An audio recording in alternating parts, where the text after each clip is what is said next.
Hello, everyone, and welcome to the TMA Ask the Expert podcast series. Today's session is entitled NMO Studies and Clinical Trials, What Should I Know? My name is Roberta Pesce, and I am the Research and Project Manager at the Transverse Myelitis Association. We are a nonprofit focused on support, education, and research of rare neuroimmune diseases.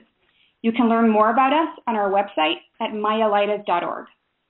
The 2015 TMA Ask the Expert podcast series is made possible through the generous support of Chugai Pharmaceutical Co., Ltd. Chugai Pharmaceutical Co., Ltd. is conducting clinical studies to create original and innovative drugs, both in the United States and overseas, to address unmet clinical needs in neurological disorders where the level of pharmaceutical contribution and satisfaction concerning patient treatment remains low. This podcast is being recorded and will be made available on the TMA website at myelitis.org, and it can also be downloaded via iTunes. During the call, if you have any additional questions, please send them to us via our Facebook page at facebook.com/myelitis. Chitra Krishnan, the Executive Director of the TMA, will be moderating our podcast today. Thank you, Roberta. We are thrilled to be joined by a distinguished panel of academic and industry experts today to share more about the landscape of new therapies for NMO and NMO spectrum disorder. Dr. Benjamin Greenberg is an associate professor at UT Southwestern Medical Center and director of the Transverse Myelitis and NMO program in Dallas, Texas. He is recognized internationally as an expert in rare autoimmune disorders of the CNS. His research interests are in both the diagnosis and treatment of TM, NMO, encephalitis, MS, and infections of the nervous system. He is actively involved in developing better ways to diagnose and prognosticate for patients with these disorders. Welcome, Dr. Greenberg. Thank you. It's a pleasure to be here. Dr. Michael Levy is Assistant Professor of Neurology and Medical Director of General Neurology at the Johns Hopkins Hospital in Baltimore, Maryland. He also directs the NMO clinic and follows over 200 patients with NMO and related disorders. In addition to clinical work at the Johns Hopkins Hospital, Dr. Levy runs the Neuromyelitis Optica and Stem Cell Research Lab. The focus of his research is animal modeling of neuroinflammatory disease and development of strategies to regenerate the nervous system with stem cell technology. Welcome, Dr. Levy. Thank you for inviting me. Dr. Athos Gianella Boradori is the Chief Medical Officer and Head of Translational Research at Chugai Pharma USA and Chugai Pharmaceuticals LLC in Tokyo, Japan. He has over 20 years of domestic and global clinical research and development experience in the pharmaceutical industry. He earned his doctorate in medicine from the University of Bern and is a board-certified hematologist and oncologist. During his career, he has worked in teams developing medicines in several therapeutic areas, including neurology. He pioneered the use of biomarkers in early clinical development and kept a strong focus on the needs of patients. Thank you for joining us, Dr. Gianella Boradori. Thank you very much. It's a pleasure being here. Ms. Angela Milia is a senior clinical operations leader at Chugai and has over 20 years of experience in domestic and global clinical research and operations with Hoffman La Roche in New Jersey and most recently with Chugai Pharma in Berkeley Heights, New Jersey. Ms. Milia's clinical programs were phases 1 to 4 from initiation through closeout in various therapeutic areas in virology, infectious disease, metabolism, oncology, neurology, and inflammation. Thank you for joining, Angela. Thank you, Chitra, for having us. Dr. Eliezer Katz is currently Senior Director at RIA, which is Respiratory Inflammation and Autoimmunity Clinical Development at MedImmune. He oversees clinical development in neuroinflammation, inflammatory bowel disease, and myositis. He earned his MD from the Hebrew University in Jerusalem, Israel. He joined the pharmaceutical industry in 2004 following a 20-year career as a liver transplant surgeon. He's also an author in more than 50 peer-reviewed publications. Welcome, Dr. Katz. Thank you. Pleasure to be here. And lastly, we have Dr. Robert Glanzman. He is the Executive Director and Neuroscience Lead, Global Medical Science at Alexion Pharmaceuticals. He completed a residency in neurology at the University of Michigan. and fellowship in diagnostic nuclear medicine at Duke University. He spent 7 years as adjunct clinical professor at Michigan State, practicing general neurology and nuclear cardiology and neurology in the Upper Peninsula of Michigan, an area of highly endemic multiple sclerosis. He came to pharma in 1999, holding titles of increasing responsibility at both large pharma companies and small biotech companies. From 2009 to 2012, he was the global development team leader for oreclizumab in MS at Roche. Welcome, Dr. Glanzman. Thank you, Chitra. Thanks for having me.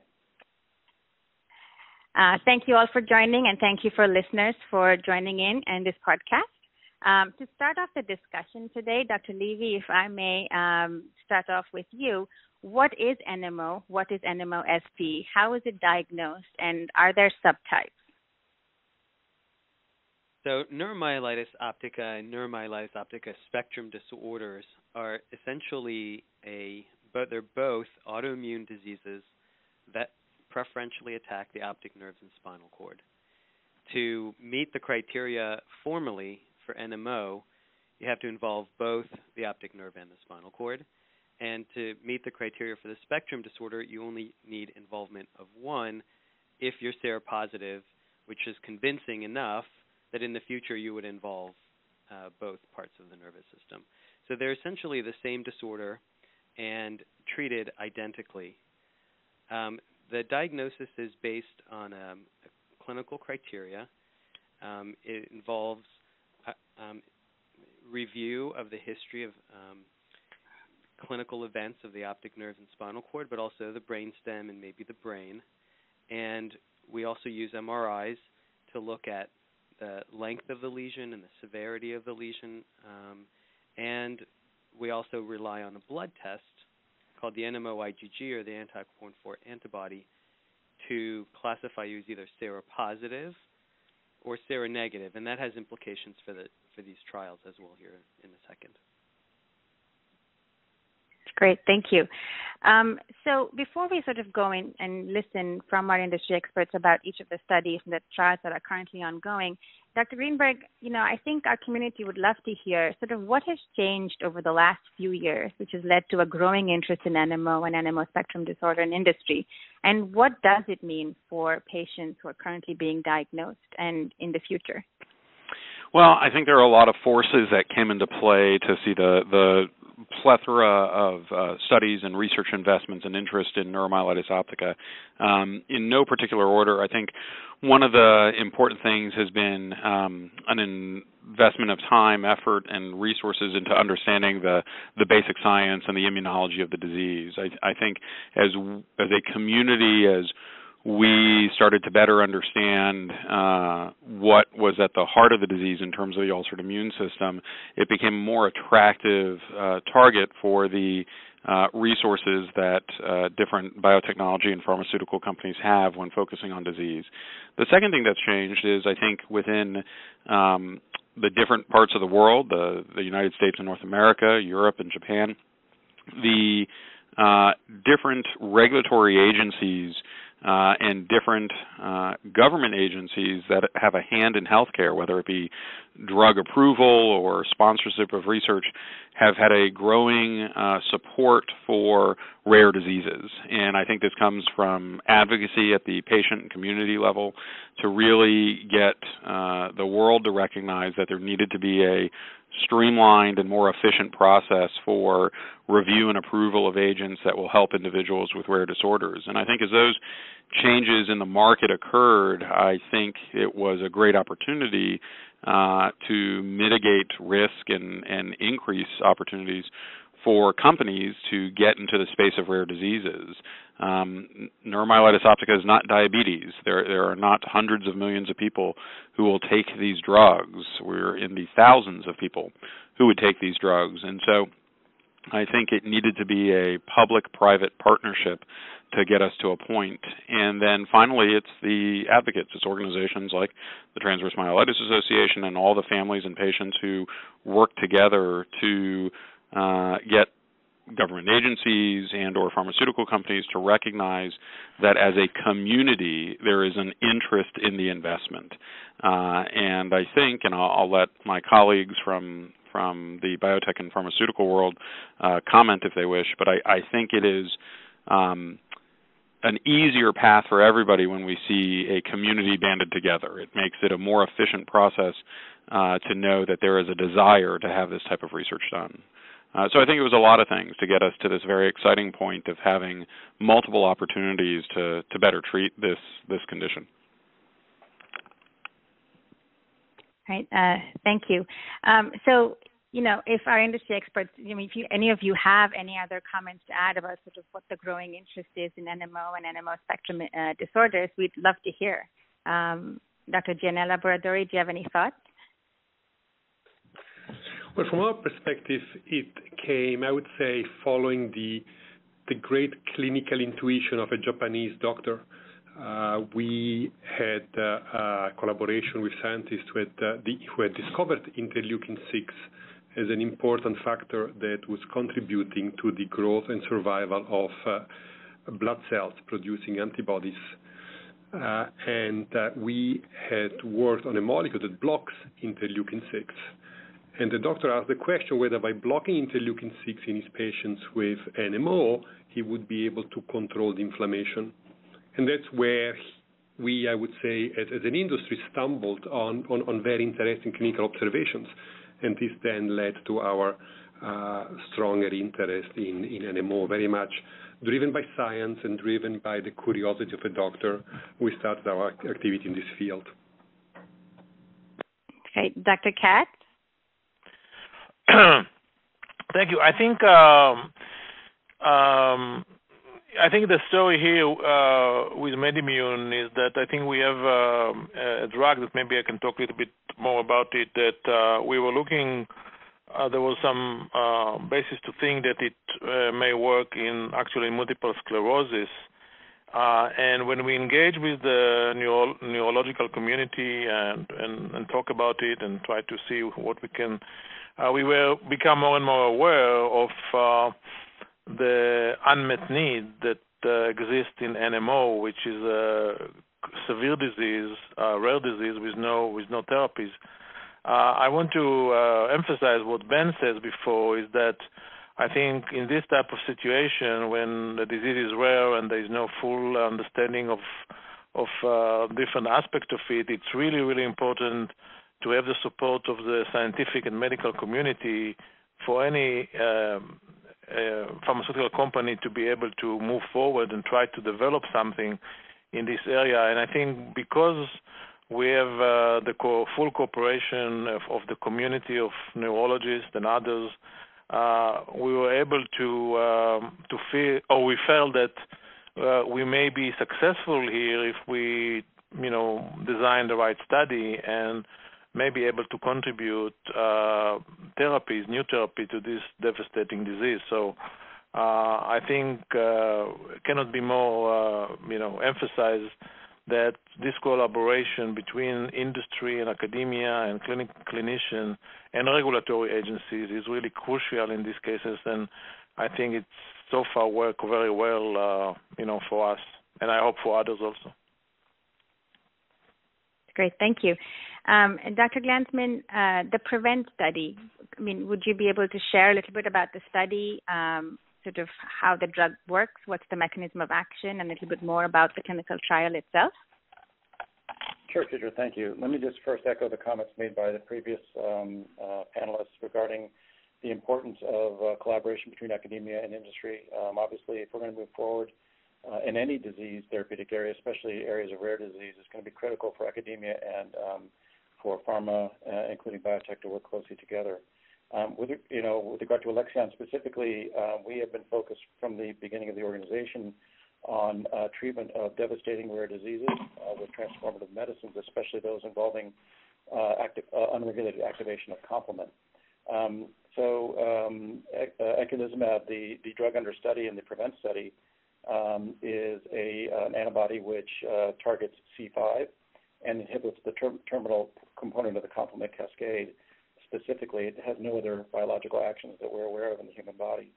So what we are interested in studying is whether or not inhibition of terminal complement activation will prevent relapses in this in this devastating disease where, as we know, each individual relapse can actually cause devastating neurologic disability, potentially can cause complete blindness or complete paraparesis, and it can even paraparesis, and can even can be fatal at times. So the PREVENT study is a randomized, double-blind, placebo-controlled add-on study in patients who are highly active, and NMO and NMO-SD patients who are highly active and AQP4 antibody positive. So we are taking a very specific population in which we have some understanding, and certainly Dr. Greenberg and Dr. Levy could speak better to this, but we have some understanding that the AQP4 antibody is an IgG1 antibody and capable of activating complement through the classical pathway. And we do know that in those patients who are AQP4 antibody positive, that this antibody is certainly important in the diagnosis of the disease and very likely important in at least the instigation of the pathophysiology of the disease.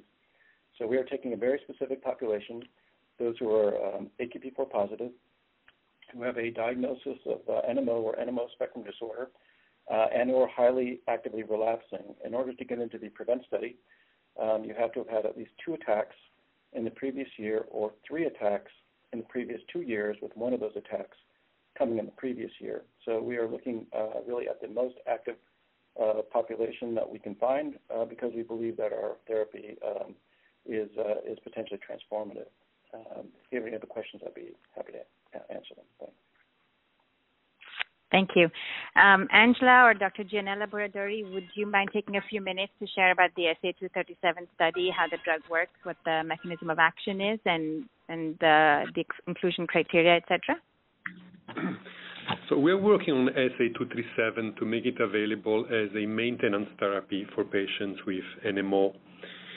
We have a molecule that blocks a factor which is important in the survival and activity of those blood cells that produce the aquaporin antibody that is thought to be responsible for the attacks in NMO.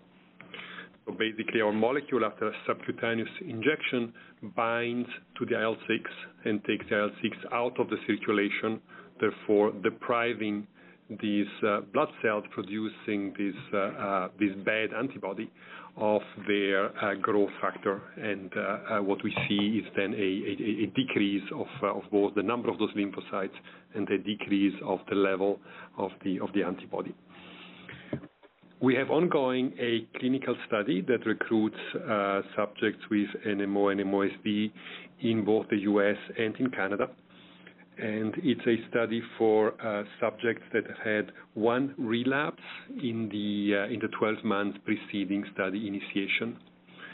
And we accept both subjects with antibodies and subjects without antibodies. The age range is between 18 and 75 years. And we have a fairly reasonable schedule of both event and assessments that allow patients to continue very much their normal life despite the fact of being on a strictly monitored clinical study. Right. And thank you. Sure, go ahead. This is Angela. So you mentioned the mechanism of action. Athos spoke to how the drug removes IL-6 from the body and thereby reduces the survival of the B lymphocytes that produce the aquaporin 4 antibody. Our drug, as Athos also mentioned, is a subcutaneous injection. The SA237 itself recycles itself. So instead of, once it's taken into the cell, it binds to the receptor and is taken into the cell, instead of being degraded, as is typically happens inside the cell cytoplasm, it is actually recycled back out to the plasma where it can be reused again. And this offers a patient to have a much less frequent dosing schedule. So in our clinical trial, the dosing schedule is once every 4 weeks. And as I said, it's a sub-Q injection, so it's very much more convenient for someone instead of having an infusion. Great. Thank you. Thank you for the clarification. Dr. Katz, we'd love to hear about Medi 551. So, we have excuse me, little bit a different type of a drug. The 551, Medi 551, is a specific antibody, fully humanized, that actually go after or connect to an antigen, CD19, that sits on lymphocytes and plasma cells. These lymphocytes and plasma cells are actually the factories in which the aquaporin-4 antibodies and other antibodies are being produced. So when a patient gets 551 in a relatively quick kind of way, the B cells and the plasma cells that are circulating in the blood and to a certain degree in the bone marrow are being depleted, are being basically going through some process of self-destruction and disappear from the circulation. We can measure it, and we can show very clearly that the B cell are going to a very low level. By doing that, and the other drugs from the past, one of them maybe people heard about is rituximab.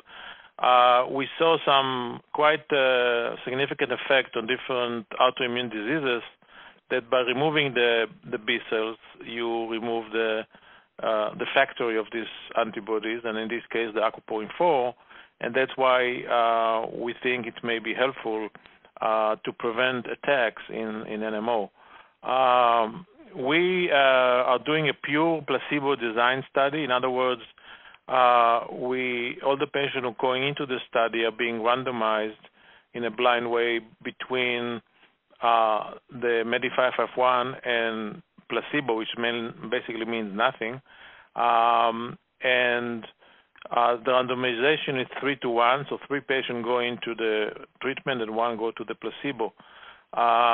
Because of the placebo and the sensitivity around patients that are getting placebo, we limited the period of the placebo design for 6 months.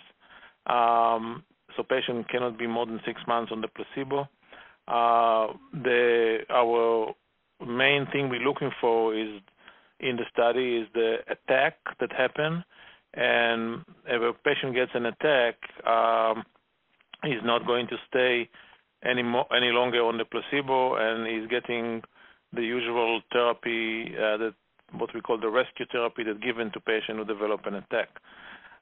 There's a possibility for patients at the end of the 6 months or after an attack to go to an open label extension study that they can be on the 551 for quite a long period of time. We also enroll patients who have established diagnosis of NMO and experience at least 1 attack in the year prior to enrollment or 2 attacks in the 2 years prior to enrollment.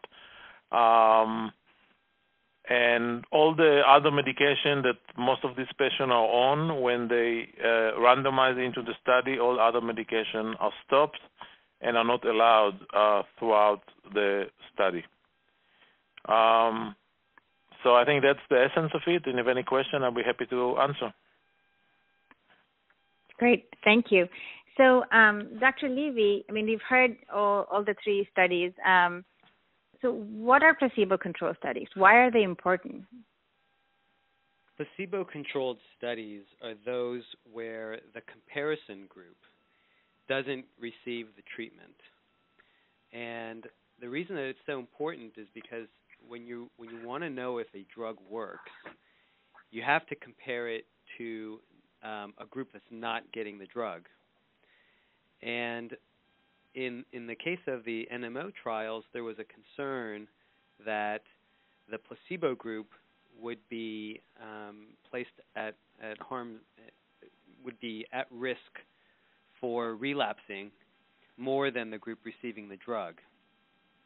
And the way that these drugs are developed is if you don't have any other approved medication, then the very, very first trial has to be placebo-controlled because you don't really know what drugs will work. We have experience with some drugs. We have some publications with other drugs.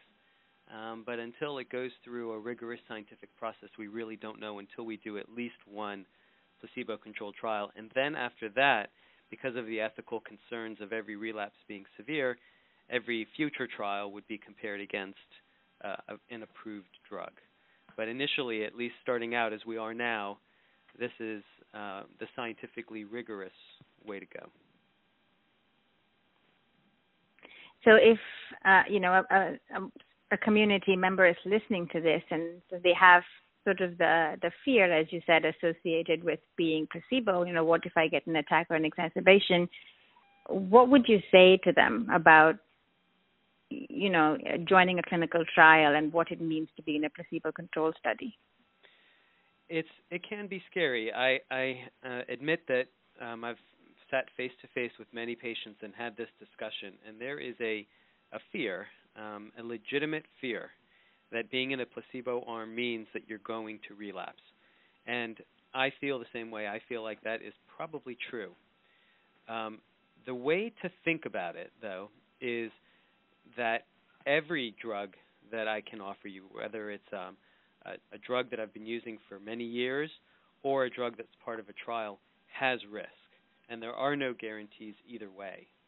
And if you just consider what your risk is with any particular treatment, whether it's a sort of a standard of care drug or a trial drug, if you just consider what the total risk of relapse is, then I think it provides a more objective approach to deciding whether or not to be in a trial.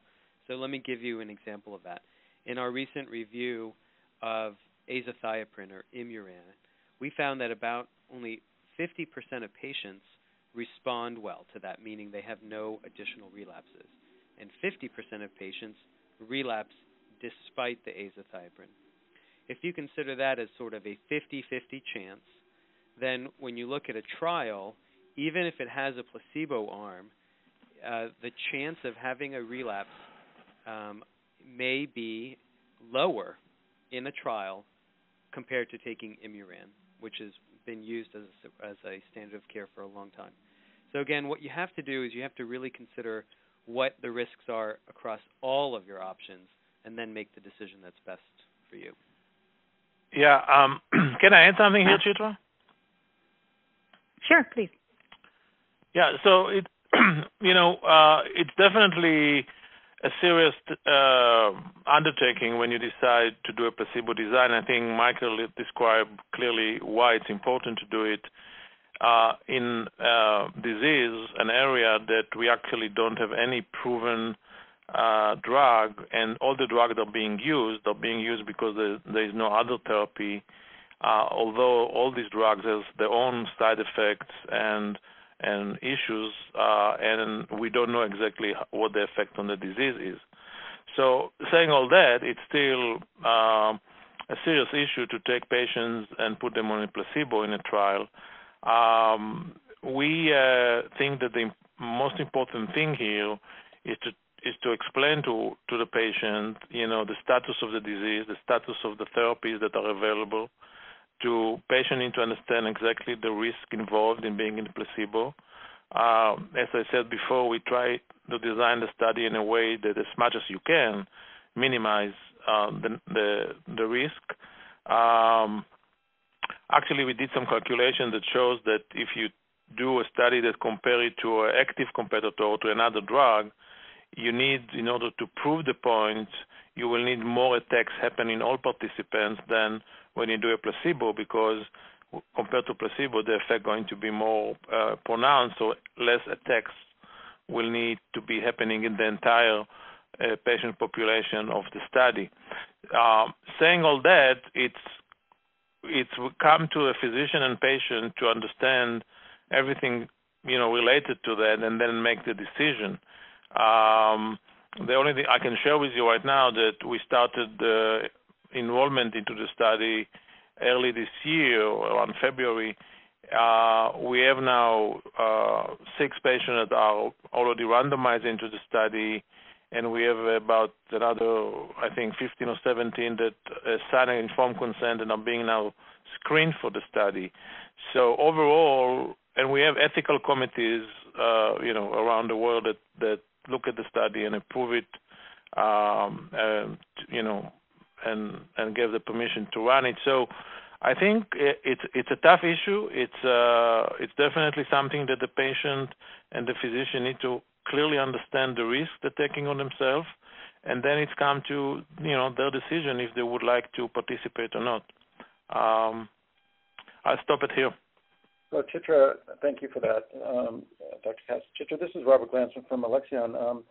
So I fully agree with Dr. Katz. I think there are competing risks here. One is the risk of being taken off of your current therapy, even if those therapies aren't approved. The reason those therapies are given is because there's some, at least clinical experience that those therapies may be helpful, versus the risk that in order to actually complete a trial and have available data that shows a statistically significant and clinically relevant improvement over some comparator, such as placebo, that in order to have that study and actually get a drug approved, that you're going to have to capture more relapses. But of course, that's really dependent on the expected therapeutic efficacy of the treatment. Here at Alexion, we have an open-label phase 2 proof of concept study in which, again, occuporin 4 positive, antibody-positive patients from the Mayo Clinic who are highly relapsing on their current therapies were treated with eculizumab in an open-label fashion and had a profound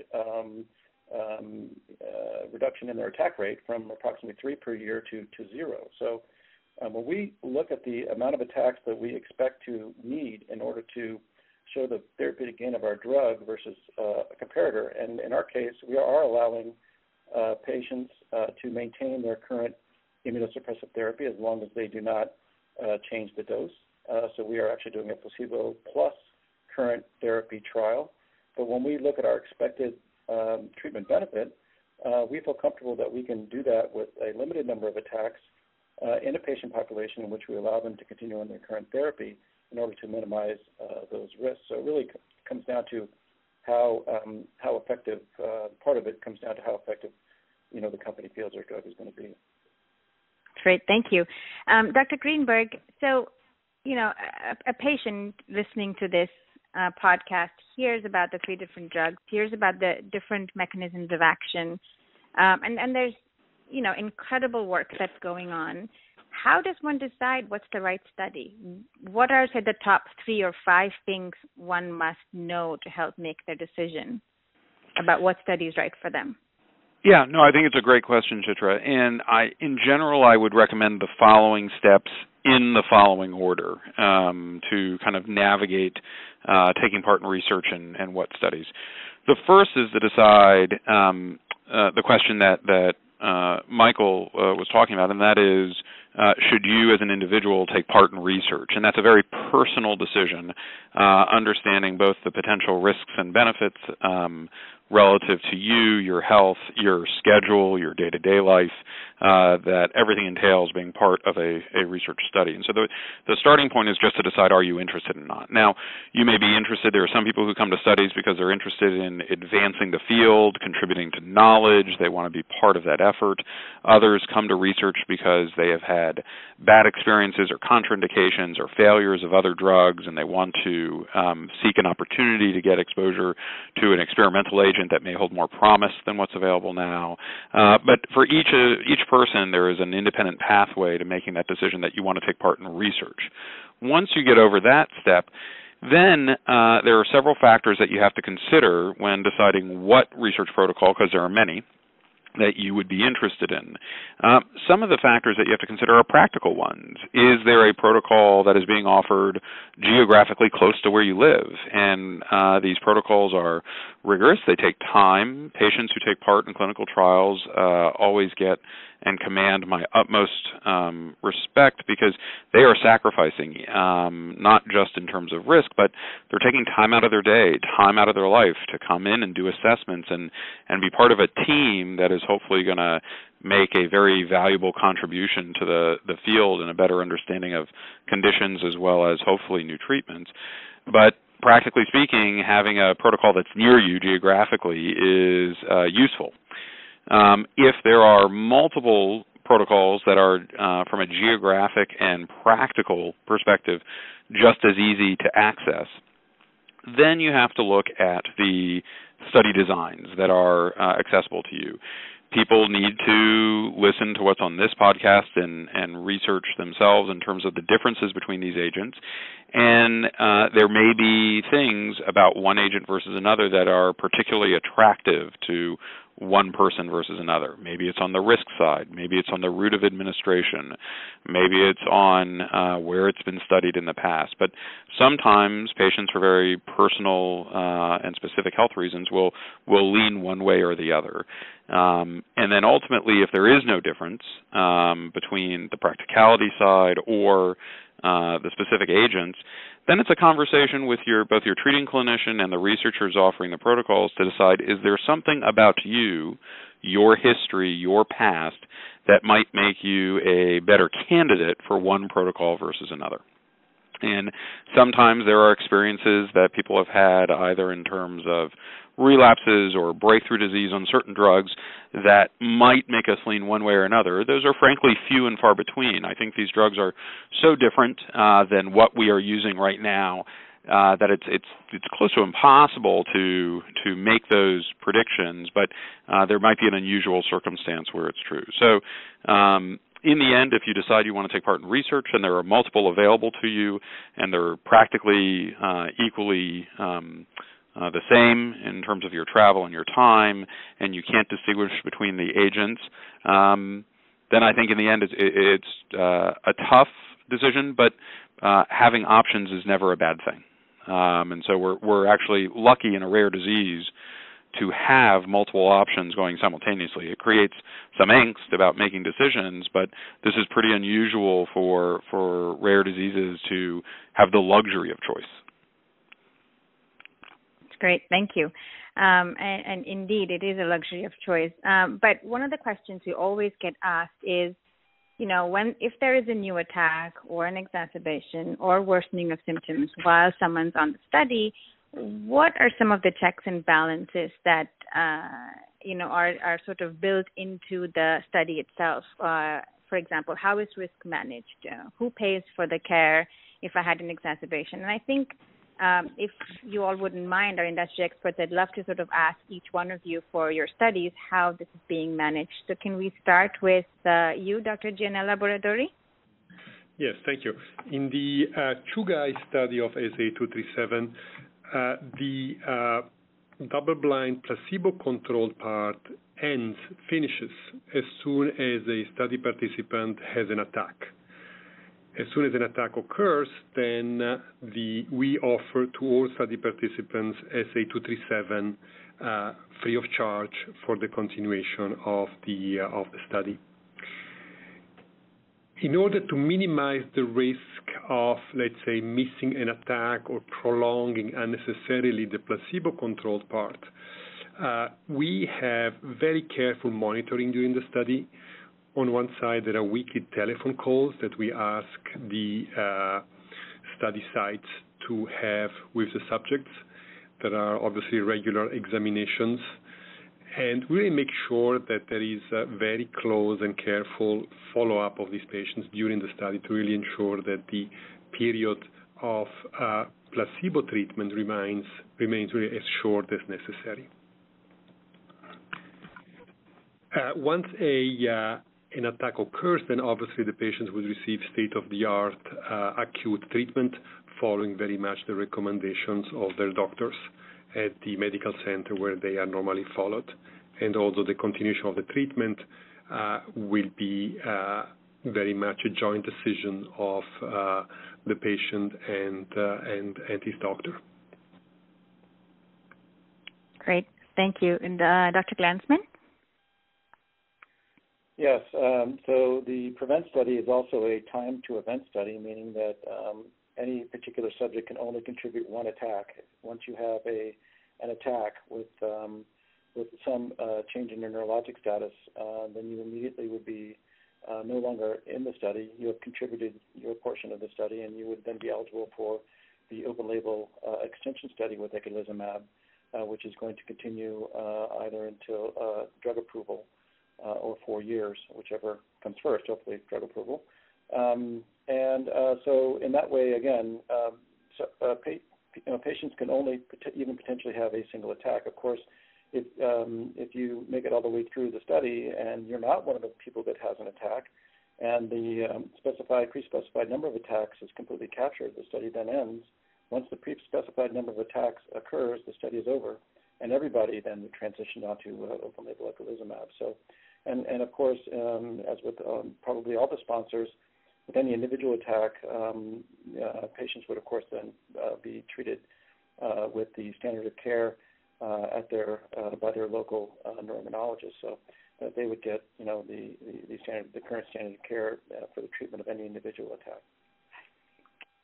And just for our listeners, would you be able to define what open label means? Certainly, open label means that you know that you're getting active drug. So in that case, both you and your treating physician know that in our case, you would be getting eculizumab. Great. Thank you. And Dr. Katz, MEDI551, sort of what are some of the checks and balances and how risk is managed in case there's an attack or an exacerbation?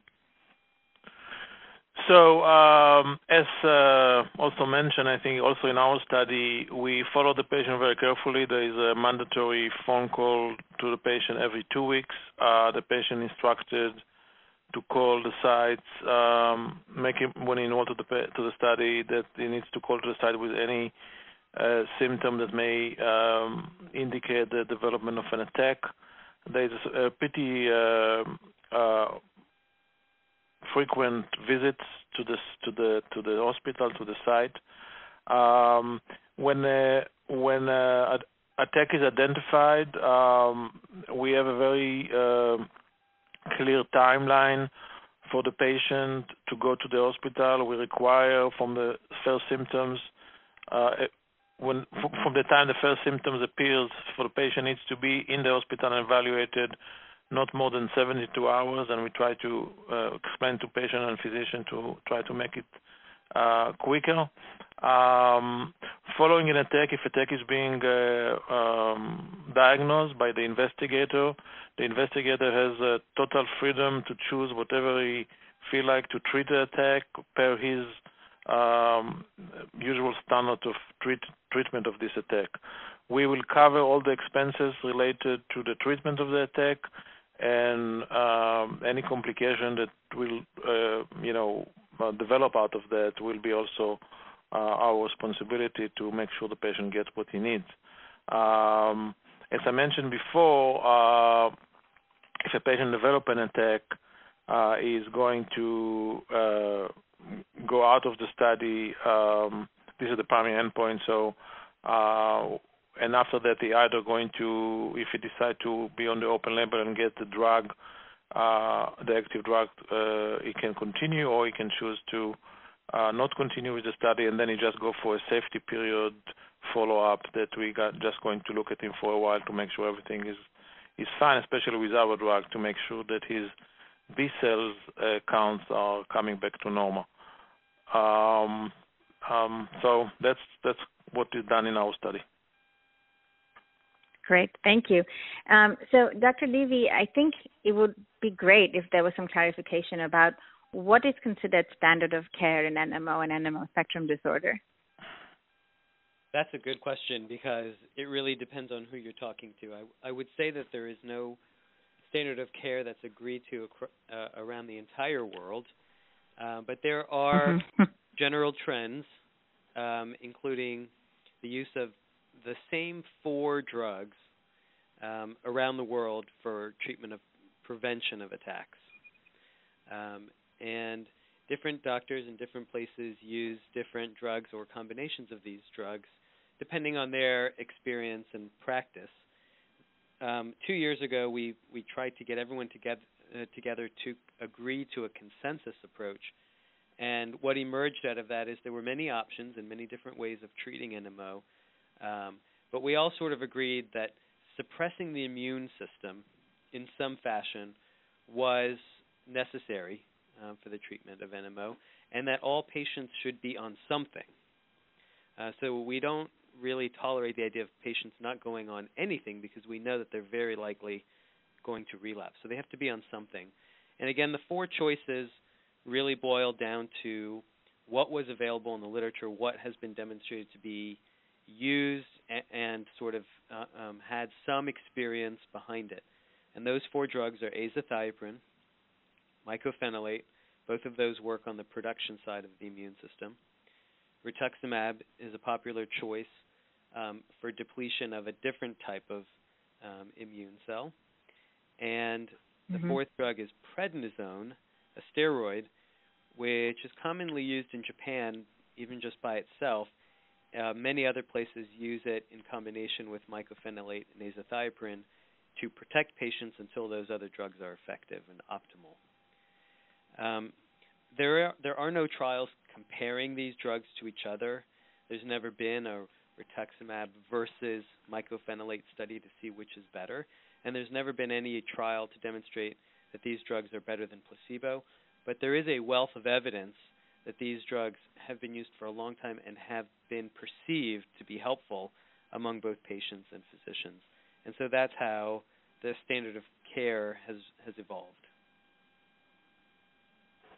Great. Thank you so much for that clarity. It's sort of changing gears a little bit. In the future, Dr. Greenberg, this question is for you. Would these therapies, would any of these therapies or combinations thereof, of anything that's exciting and coming up, be significant or useful in other rare neuroimmune diseases like that are monophasic, for example, like idiopathic TM?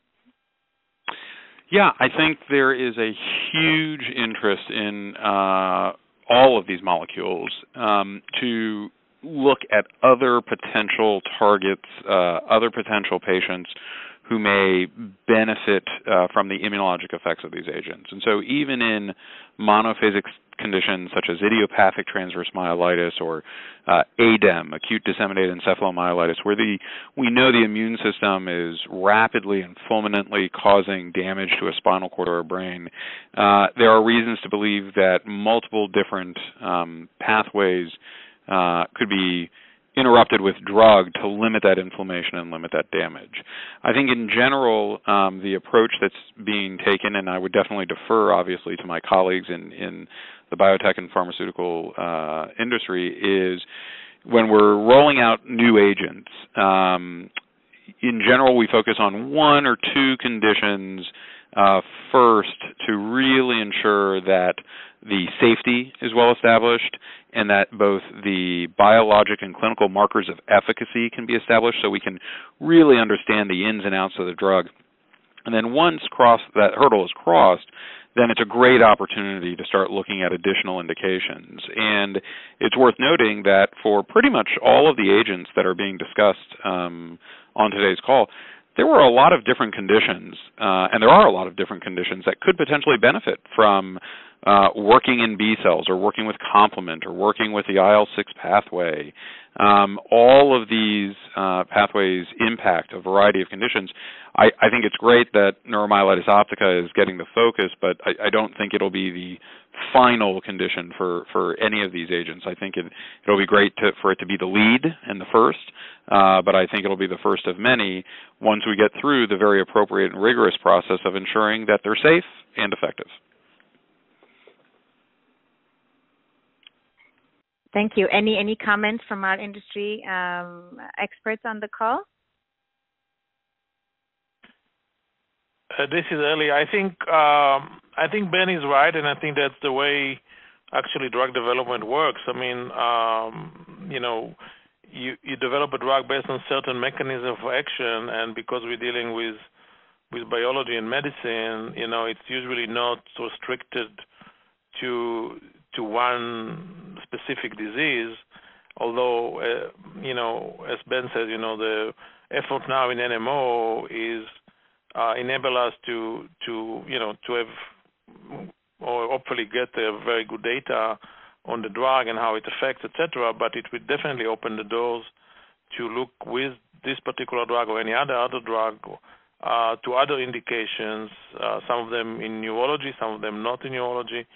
So I think that's if you want to say it, is kind of the beauty of the science and the drug development process, by which you're learning all the time, and while you're moving ahead, you learn how to use the strengths of any particular drug to try to address other needs that in other diseases. So I definitely see, all of these three drugs and Alexion drug, for example, as was mentioned, is used in transplantation, is used in NMO now. They already approved it for the basic indication, and anything the complement is involved with, it can be used. So that's, each drug has its own merits in different areas. Is it also on Chugai, if I may echo this, from our perspective, the IL-6 pathway is key to inflammation, is a key pathway involved in autoimmunity, and therefore we are exploring a number of other neurological indications. And again, it's a collaborative effort with scientists and physicians to try to identify those diseases and those subjects that are in high medical need, and where we can, with an IL-6 modulator, bring some benefit and some hope.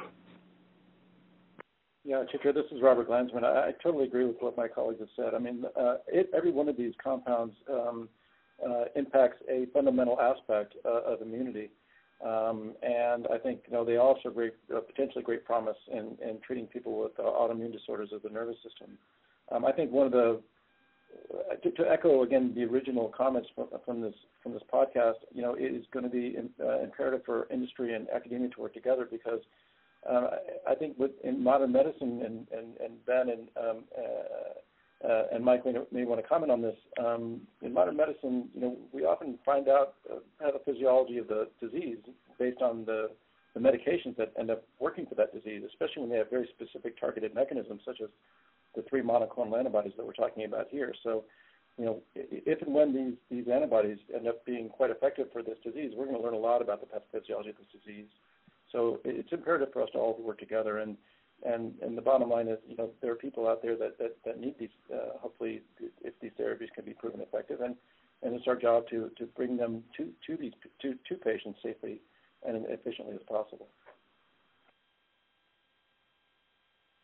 Absolutely. Thank you. So, I guess there's $1 million question that's still out there. People, who may not be interested in participating in a clinical trial for ever so many reasons are probably listening to this podcast thinking, when will these drugs be available in the market? Will insurance cover it? What's the future looking like? Do each of you sort of have a timeline, or is there sort of a general statement you can make, Dr. Greenberg, about how long drugs take to come to market and be available for use? Yeah, I guess I have a couple answers. So one is from the perspective of patients who struggle with these conditions every day, families and clinicians, the answer is not fast enough. The other way to say it is as fast as possible. We want safe and effective medications today, yesterday, a week ago. But the process of determining safety and efficacy takes time, and there aren't shortcuts that can be taken.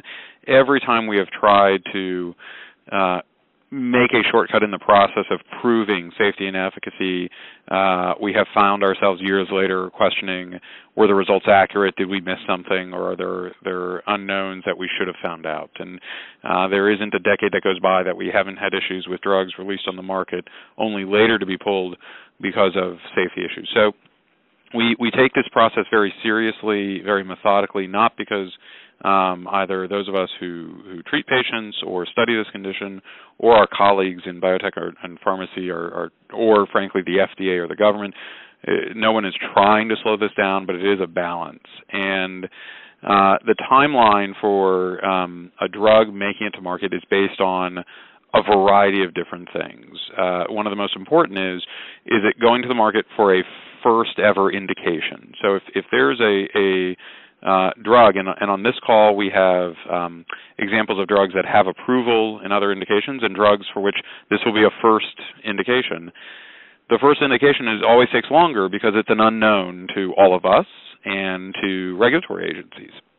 And so there is a big focus on the safety side of things to ensure that while in the process of hoping to do great benefit for our patients, we don't inadvertently cause harm. And unfortunately, despite the best of intentions, we have harmed individuals in the past. And the research process is there to ensure we don't. So I'm dancing around the issue to get to the basics question, which is looking on a calendar. When can we expect these agents? In general, trials for drugs in NMO can be expected to take anywhere from 1.5 to 3 years, I think is a reasonable number for a registrational trial, meaning a trial that would result in data to go to the FDA. This is not 6 to 12 months, but it's not 5 years. It's somewhere in that range, and it's variable depending on which drug we're talking about. But we would hope to be going to the FDA, if all goes successfully, with one or more agents in that period of time. And that's there, frankly, to ensure that we get the data right. That's great. Thank you. So in the last few minutes we have for this podcast, I just want to point out how incredibly exciting it is to have so many trials, have the interest that we do in the community amongst industry and academia to sort of, solve this big issue that we're dealing with. And so, I'm very grateful for this rich discussion that we've just had, and I'm hopeful that this will be helpful for patients as they listen to it and think about, participating in a clinical trial if it is of interest to them. I would sort of love to sort of get take-home messages from both you, Dr. Greenberg and Dr. Levy, in closing, if you have anything else to add. I can throw in 2 cents and turn it over. I guess one of the things I'd just like to mention is for those listening to the podcast now or in the future, one of the things that's been very heartening about this experience as a clinician scientist has been the public-private patient and advocacy partnerships that have been formed trying to advance the research initiative. I think a lot of times any one of these stakeholders, whether it be patient advocacy groups, clinicians, scientists, or pharmaceutical companies, can be vilified in different ways, even regulatory agencies, in terms of people worried that the motives are being driven either by bureaucracy or finances or ego, a lot of different things. And that's not to say that those issues don't come up, but I think in the storyline of what's been happening with NMO, I've been extremely pleased to see and hear and live the fact that all these different stakeholders, regulatory agencies, biotech, advocacy organizations, clinicians, that the motivations have really aligned. I hear over and over again from the different players that we are trying to make new discoveries, prove as best we can whether or not these agents will be beneficial and safe for patients, and then as rapidly and safely as possible make them available. So if I were a patient or family listening to this, even though the process is always slow and arduous, in this circumstance, I think there's been a very nice alignment between the stakeholders. Chitra, I would add... Thank you. Dr. Levy? Yeah, along the same lines, I would just add that patients really need to have the discussion about what is in their best interest and weigh all of the risks and benefits of all the options out there. Sometimes it makes a lot more sense to participate in a trial than to use a, quote, standard of care drug that may not be as good. Sometimes it may be in the patient's best interest to use one of the standard drugs that we commonly treat patients with, and that it may not be in their best interest to participate in a trial. And sometimes they'll just want to participate in a trial even if it's not in their best interest. But it's really important to understand what is in the best interest and to weigh all of the options during an honest conversation with your doctor. Great. Thank you. Thank you, Dr. Greenberg, Dr. Levy, for sharing your perspective, and I'm extremely grateful to Dr. Gianella Boratori, Angela, Dr. Katz, and Dr. Glanzman for joining us today, giving us your time, sharing details about the clinical trials directly from you, I think is extraordinarily meaningful and helpful for our community. So thank you all very much. Thank you, and good luck, everybody. Thank you. Thank you. Thank you. All the best.